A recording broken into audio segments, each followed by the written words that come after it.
Hola amado, Dios te bendiga, buen día. Qué bueno saludarte en este momento. Hoy quiero invitarte a estudiar la palabra del Señor.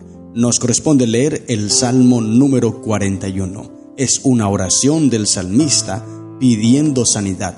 Él está pasando por un momento de enfermedad, pero él clama a Dios y sabe que Dios lo va a escuchar. El Salmo tiene tres sentidos. Primero, inicia el salmista hablando sobre aquellas personas que ayudan a los necesitados. Él les dice, Dios los bendecirá, Dios les recompensará. Luego el salmista habla de los enemigos que él tiene, que se alegran en su enfermedad y que esperan el momento en que pueda morir. Los enemigos buscan la muerte de él. Y con la enfermedad lo visitan, pero con hipocresía, porque vienen solamente a esperar el momento en que él muera. Y finalmente entonces David en el Salmo menciona la esperanza que tiene en que Dios le va a sanar. Dice el versículo 1, Salmo 41:1. Bienaventurado el que piensa en el pobre, en el día malo lo librará Jehová. Jehová lo guardará y le dará vida, será bienaventurado en la tierra y no lo entregarás a la voluntad de sus enemigos. Bienaventurado el que piensa en el pobre. Es feliz, es dichoso. Esto lo enseñó Jesús en el Nuevo Testamento cuando dice, más bienaventurado es dar que recibir. Hay alegría cuando nosotros servimos a las personas. Jesús dijo también, el Hijo del Hombre no vino para ser servido, sino para servir y dar su vida en rescate por muchos. Jesús se gozó, Jesús se deleitó en servir a la humanidad. Esto es lo que nosotros también debemos tener. Los discípulos de Cristo que están aprendiendo de Cristo cada día se deben gozar en servir a las personas. Y cuando lo hacemos, dice Proverbios 19:17, a Jehová presta el que da al pobre, el bien que ha hecho se lo devolverá. Allí está la bienaventuranza. Dios nos paga y la recompensa de Dios es grande. Por eso nosotros debemos ayudar a las personas necesitadas. Nosotros debemos, por amor a Cristo y por amor al prójimo, servirle, no esperando una recompensa, no, sino porque amamos a Dios y amamos a nuestro prójimo. Pero pues como resultado a esto, como te leí, Dios paga y Dios paga bien, querido hermano. Ahora dice que lo guardaría y le daría vida. Sería bienaventurado en la tierra. Estas eran las promesas que Dios le había declarado al pueblo de Israel. En Deuteronomio capítulo 28, versículo 1 al 14, allí puedes leer esas promesas lindas que Dios le entregó al pueblo de Israel. Si se mantenían fieles a sus mandamientos, si obedecían su palabra, Dios los guardaría, Dios los bendeciría, pero ellos se apartaron, ellos se desviaron. Ahora, esas promesas son traspasadas a nosotros. Nosotros también hoy podremos disfrutar de esas lindas promesas del Señor. Si somos fieles a Dios, si obedecemos lo que Él nos dice, si lo amamos a Él y amamos al prójimo, Dios nos podrá dar demasiadas bendiciones y ante todo nos dará la vida eterna. Jehová lo sustentará sobre el lecho del dolor, dice, mullirás toda su cama en su enfermedad. Dios alienta y Dios sustenta al afligido. Ahora, no siempre Dios nos sana. Esto debemos tenerlo muy claro también. Y esto lo explicaremos más a profundidad en el versículo 11. Ya vamos para allá, pero quiero adelantarme. No pienses que porque haces las cosas buenas, Dios siempre te va a aliviar de las enfermedades, porque entonces estaríamos pensando en el apóstol Pablo. Mira el apóstol Pablo, 2 Corintios 12. Allí dice que él le clamó al Señor. 3 veces dice, le rogó al Señor. Imagínate el ruego del apóstol. ¿Cuánto oraría él? 3 veces rogándole a Dios que le quitara esa enfermedad que tenía. Y el Señor le dijo, no, bástate mi gracia, porque mi poder se perfecciona en la debilidad. Allí está. Ahora, los mártires. ¿Cuántas personas murieron por amor de Cristo? Muchísimos. ¿Y Dios no los libró? Pero entonces debemos entender y aprender a confiar en Dios a pesar de la adversidad. Porque aunque quizá Dios no nos libre aquí en la tierra de algunas situaciones, sin embargo nos está reservando para algo mejor, algo más grande, algo más valioso. Moisés Moisés murió, Dios no lo libró de morir, no pudo entrar a la tierra prometida. Sin embargo, Dios lo reservó para algo mejor. Entonces, querido hermano, aunque suframos aquí, aunque pasemos enfermedades y quizá no veamos la mano de Dios que nos alivie, sin embargo, recibiremos una recompensa eterna. Ahora, tampoco es para desanimarnos y decir, es que Dios no nos va a sanar. No, debemos esperar siempre en la voluntad de Jehová, porque lo cierto es que Él siempre estará con nosotros. Esa fue la promesa que dijo Cristo allí en Mateo 28.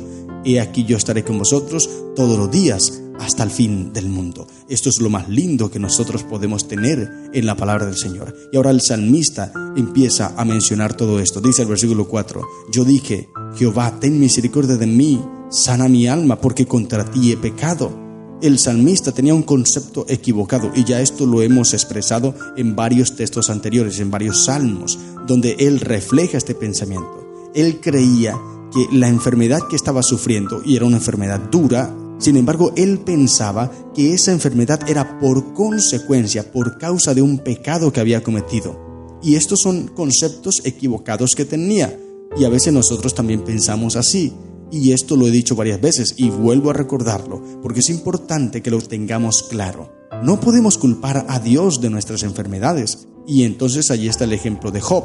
Job se enfermó, pero no era porque él estuviese en pecado o porque estuviese desanimado espiritualmente. Al contrario, Job estaba demasiado fuerte espiritualmente hablando. Tenía 4 cualidades que Dios mismo dice: no hay un hombre como él en la tierra, le dijo a Satanás, varón perfecto, recto, temeroso de Dios y apartado del mal. Esto era Job. Sin embargo, le llegó una gran calamidad. Entonces allí concluimos que no siempre las enfermedades o las calamidades llegan como consecuencia del pecado. Hay que entender bien este concepto, pero el salmista pensaba que la enfermedad que tenía eran por pecados que había cometido. Sin embargo, él clama al Señor y dice el versículo 5, mis enemigos dicen mal de mí preguntando cuándo morirá y perecerá su nombre. Y si vienen a verme, hablan mentira, su corazón recoge para sí iniquidad y al salir fuera la divulgan. El chisme, la mentira, las murmuraciones son cosas que desaniman y afectan a una persona. Tú y yo, querido hermano, debemos cuidarnos del chisme, debemos cuidarnos de las murmuraciones, debemos cuidarnos de hablar mal de otra persona, debemos tener muchísimo cuidado porque este es un pecado grande. No levantarás contra tu prójimo falso testimonio. El chisme es un pecado, afecta directamente un punto de la ley. Pero es un tema o es un pecado que nosotros lo creemos tan superficial, tan liviano. No le vemos la magnitud que tiene. Es tan normal darle rienda suelta al chisme, pero debemos tener cuidado, porque ese es un pecado grande, querido hermano. Si has caído en ese error, por favor, corrígelo.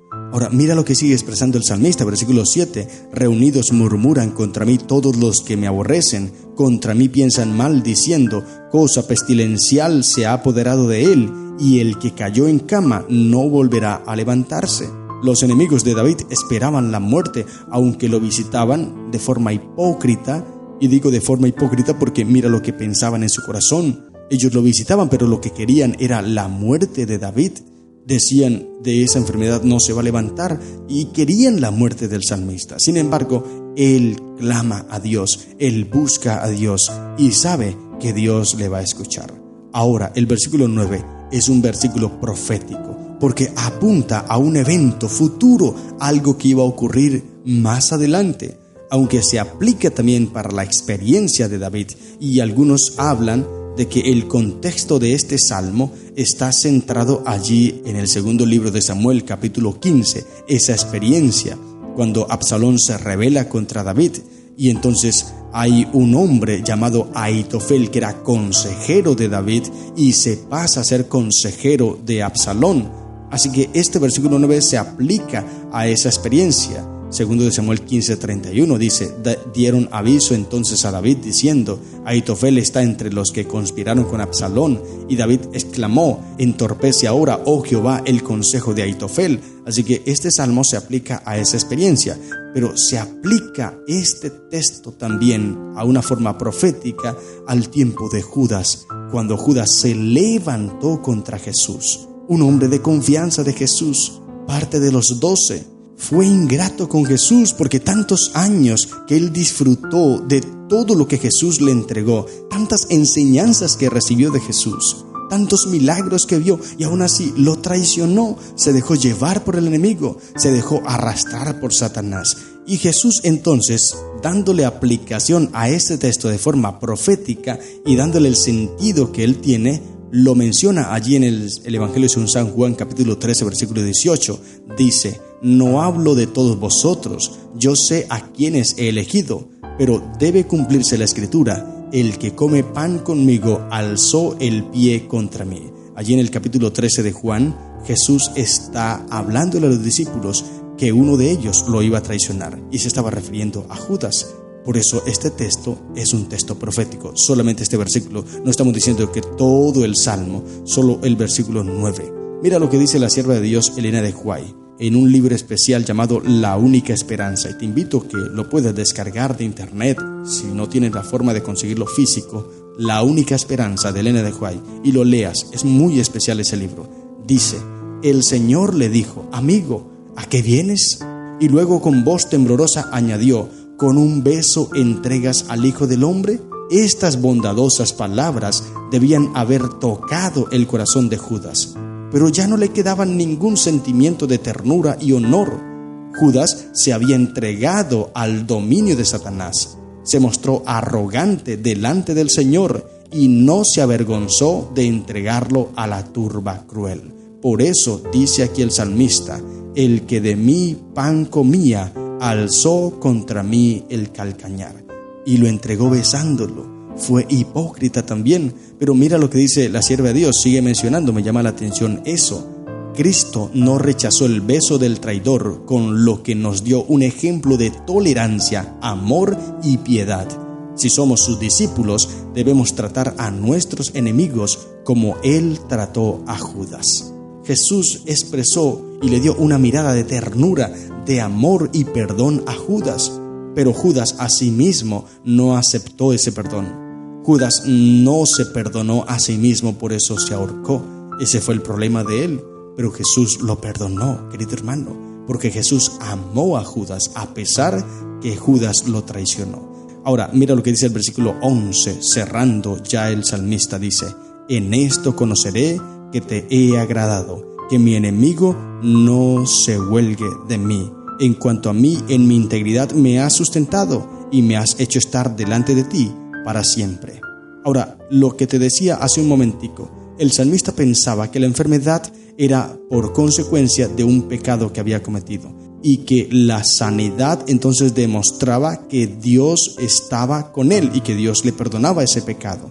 Pero nunca debemos considerar, dice el comentario bíblico adventista, que la ausencia de dificultades demuestra que nuestra relación con Dios es correcta.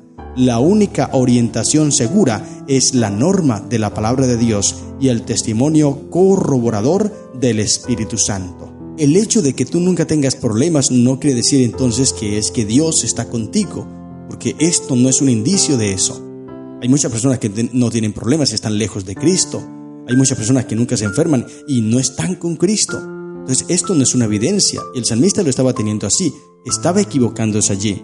La evidencia es la palabra de Dios y lo que Él nos da a través de su Santo Espíritu. Por eso debemos tener claro concepto. Dios está con sus hijos y quiere ayudar a sus hijos, pero tenemos que sufrir enfermedades.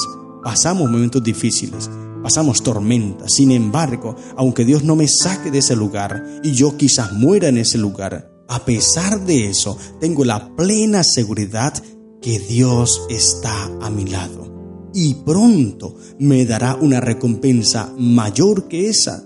Por eso Apocalipsis 2:10 dice, sé fiel hasta la muerte y yo te daré la corona de la vida. Sé fiel hasta la muerte. No importa que tengamos que morir por causa de Cristo. No importa que tengamos que morir de una enfermedad terrible. No perdamos la fe, no perdamos el ánimo, porque Cristo está ahí con nosotros y Él pronto nos dará la recompensa final. Por eso levantemos el ánimo, querido hermano, porque Dios es nuestro Señor.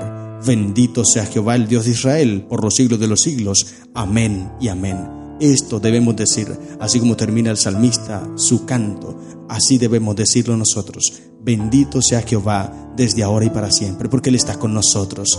Él nos bendice y Él nos ayuda, Él nos sustenta, Él nos da fuerzas para enfrentar los problemas y todas las crisis que este mundo nos da. Así que confía en el Señor y levanta el ánimo, porque Dios está a tu lado.